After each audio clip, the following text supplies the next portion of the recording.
Hello everyone. आज चाहिँ हामी अर्थमेटिक अपरेसन गर्ने नै छौँ, तर युजर इनपुटबाट लिएर हामीले इनपुट दिन्छौँ, त्यही अनुसार चाहिँ हामीले त्यसको एप्रोप्रिएट आउटपुटहरू निकाल्ने छौँ।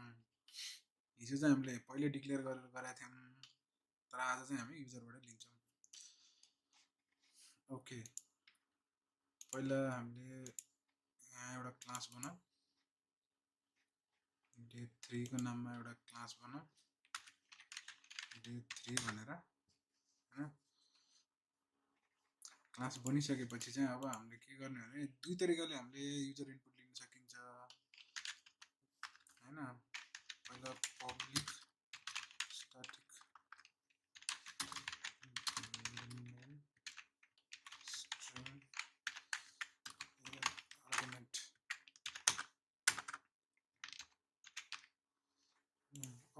दुई तरिका लिन्छ। एउटा भनेको बफर रिडर क्लास लिएर गर्न सकिन्छ हैन।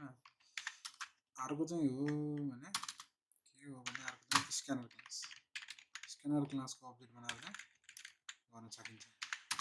पहिला हामीले स्क्यानर क्लासलाई त्यसको अब्जेक्ट बनाएर चाहिँ युजर इनपुट लियौँ है त। स्क्यानर क्लास बनाउनलाई पहिला इम्पोर्ट त गर्नु पर्यो स्क्यानरलाई। Import java dot util dot स्क्यानरलाई इम्पोर्ट गरौँ। त्यसपछि अब scanner sc is equal to new scanner system.in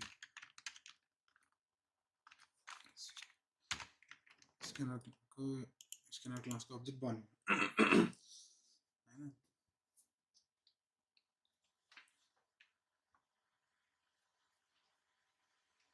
यो हाम्रो स्क्यानर क्लासले चाहिँ प्रिमिटिभ टाइप्सको डाटाहरू चाहिँ यसले इनपुट लिने काम गर्छ हैन। अब डिक्लेयर गरौँ इन्टिजर, डिक्लेयर भन्दा नि डिक्लेयर गरौँ पहिला a अनि b, जसमा sys out enter the first number, enter the first number.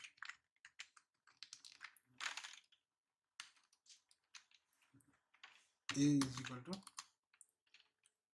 scanner dot next integer value हामीले लिनुपर्छ। सेम हामीले के गर्ने भने यसलाई नै कपी गर्छु म। इन्टर द सेकेन्ड नम्बर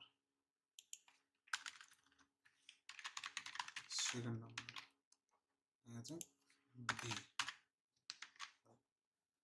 यसलाई रन गरेर हेरौँ एकचोटि, रन हुन्छ कि हुँदैन चेक पनि गरौँ। यसले पनि माग्यो मानौँ मैले यसलाई 10 दिएँ, सेकेन्ड नम्बर माग्यो 3 दिएँ, तर अहिले त हामीले अपरेसन गरेको छैन कुनै पनि, त्यही भएर यसले इनपुट मात्र लिएछ। अब अपरेसन गरेर देखाउँ है त।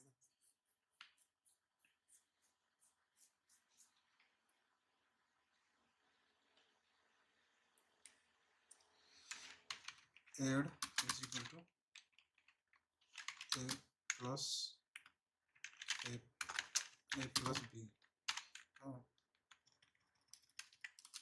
एडिसन को लागि, सबट्र्याक्सन को लागि a minus b। तर यहाँ के भइरहेको छ, एड र किन रातो आइरहेको छ भने हामीले यिनीहरूलाई त इन्टिजर बनाउनु पर्यो नि, डाटा टाइप दिनु पर्यो नि एउटा, तब त स्टोर हुन्छ। अब मल्टिप्लिकेसनको लागि a into b, र डिभिजनको लागि a डिभाइड बाई b। यदि भइसकेपछि अब प्रिन्ट गरौँ आउटपुटलाई। सब ट्याब एडिसन इक्वल टु कन्काटिनेट गरौँ, यसलाई पास गरिदिउँ। ओके, यसलाई नै कपी गर्छु म।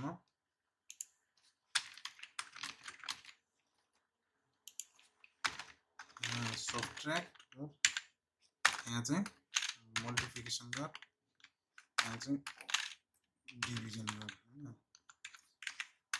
यो चाहिँ डिभिजन भयो, डिभिजन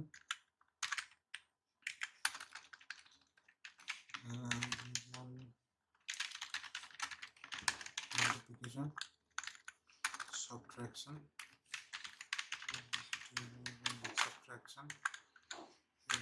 addition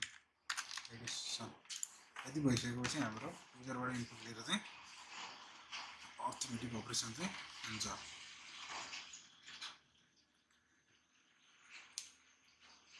फर्स्ट नम्बर माग्यो, फर्स्ट नम्बर मैले 10 दिएँ, सेकेन्ड नम्बर मैले 4 दिएँ भने एडिसन 14, सबट्र्याक्सन 6, मल्टिप्लिकेसन 40 र डिभिजन 2 आयो।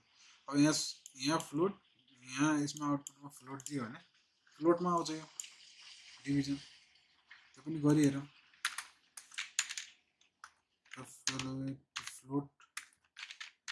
फ्लोटमा दिनु हैन, यो सब फ्लोटमा राख्दिउँ।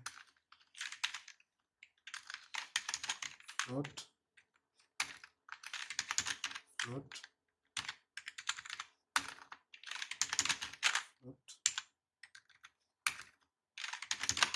ओके, यति भएपछि अब हाम्रो यो डिभिजन 2 मात्रै आउँदैन। अहिले नम्बर दिउँ 10 4 2.5 आयो नि। अब अहिले हामीले यो चाहिँ स्क्यानर क्लासबाट गरियो हैन। अब बफर रिडर क्लासलाई अब्जेक्ट बनाएर चाहिँ त्यो क्लासको अब्जेक्ट बनाएर चाहिँ कसरी गरिन्छ भने पहिला यसलाई हेर्नेछौँ। पहिला यसलाई कमेन्ट गरौँ। मल्टिलाइन कमेन्ट चाहिँ स्ल्यास स्टार र स्टार स्ल्यासले चाहिँ मल्टिलाइन कमेन्ट हुन्छ। यो हामीले बफर स्क्यानरबाट गरियो हैन। तर नेक्स्ट चाहिँ बफर रिडरको लागि पनि पहिला मैले इन्टिजर क्लास बनाऊँ, डिक्लेयर गरौँ, ए र बी नै डिक्लेयर गरौँ, ए र बी र आउटपुट। अनि यहाँ एडिसन मात्रै गर्नु छ, आउटपुट एउटा भयो डिक्लेयर गर। अब हामीले के डिक्लेयर गर्नुपर्छ भने buffer reader class declare buffer reader br भन्ने is equal to new buffer reader new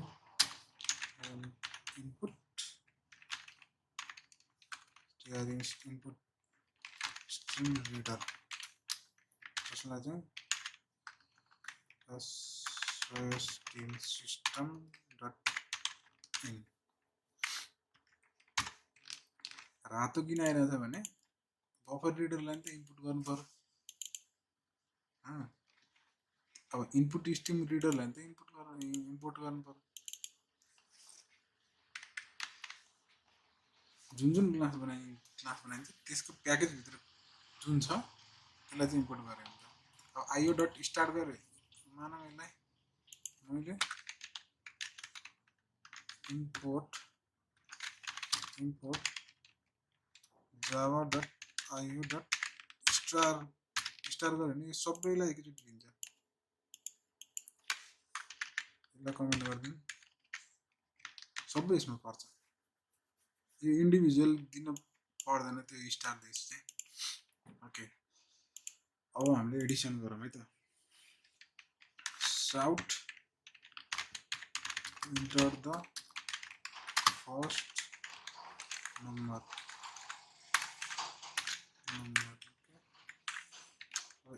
यसलाई चाहिँ कसरी स्टोर गर्ने भन्दाखेरि हाम्रो a is equal to integer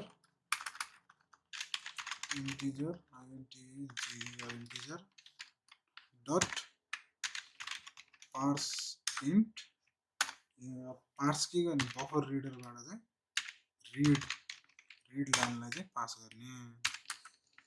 यति गरेपछि हाम्रो एमा चाहिँ हामीले हालेको भ्यालु चाहिँ एमा आएर बस्छ।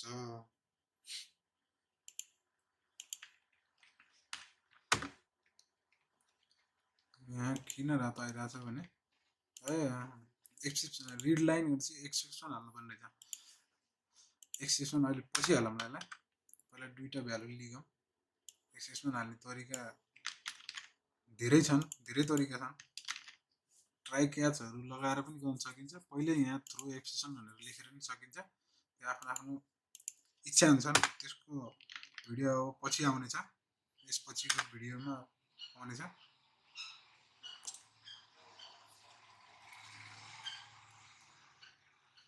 त्यो अब ए र बी चाहिँ लियो, ए र बी चाहिँ बी हो होइन, बफरेटरबाट लियो। अब आउटपुटमा चाहिँ हामीले के गरौँ भन्दाखेरि ए प्लस बी गरौँ है त। ए प्लस बी भयो, एडिसन त भयो। अब यो एडिसनलाई चाहिँ प्रिन्ट गरौँ, sout addition is equal to concatenate output. Okay, यति गरिसकेपछि हाम्रो आउटपुट पनि आउँछ। बफर रिडर क्लासबाट चाहिँ आउटपुट आउँछ। अब एक्सेप्सनहरूलाई अब यहीँ throws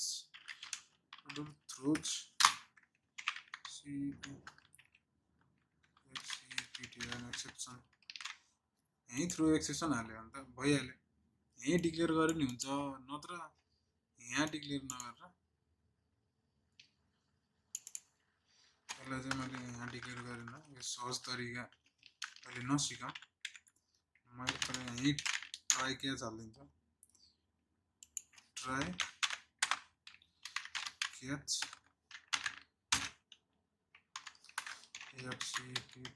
exception ex dot print stack print stack trace। यदि गरे, यो गरेपछि यो चाहिँ इफेक्टिभ हुन्छ। यहाँ थ्रोज गर्नुभन्दा यहाँ टाई क्याच हाल्यो भने चाहिँ सजिलै आउँछ। एउटै हो, तर दुईटा जुनै गरे पनि एउटै हो। टाई क्याच हाल्यो भने चाहिँ अलि इफेक्टिभ मानिन्छ। रन गरौँ, रन गरेपछि अब यसलाई 10 दिउँ। सेकेन्ड नम्बर हाम्रो फर्स्टै भनेर मैले फर्स्टको यहाँ लेख्नु बिर्सेछ। सेकेन्ड, ओके, फेरि रन गरौँ ल। फर्स्ट नम्बर हाम्रो 10 दिउँ, सेकेन्ड नम्बर पनि 10 दिउँ। हाम्रो एडिसन आयो 20। दुई तरिकाबाट हामीले के गर्न सिकियो, युजरबाट इनपुट लिन चाहिँ सिकियो। अब स्क्यानर क्लासबाट धेरै जसोले स्क्यानरै युज गरेर गर्छन्, किनभने छिटो हुन्छ, सहज हुन्छ नि त। त्यही भएर चाहिँ स्क्यानर क्लास चाहिँ धेरैले युज गरेर हुन्छ।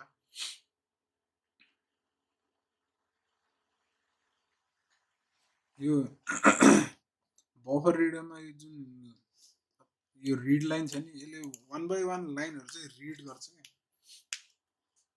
जसले गर्दा चाहिँ प्रत्येक लाइनहरू रिड गर्ने भएकोले अब एक्सेप्सन चाहिने भएको।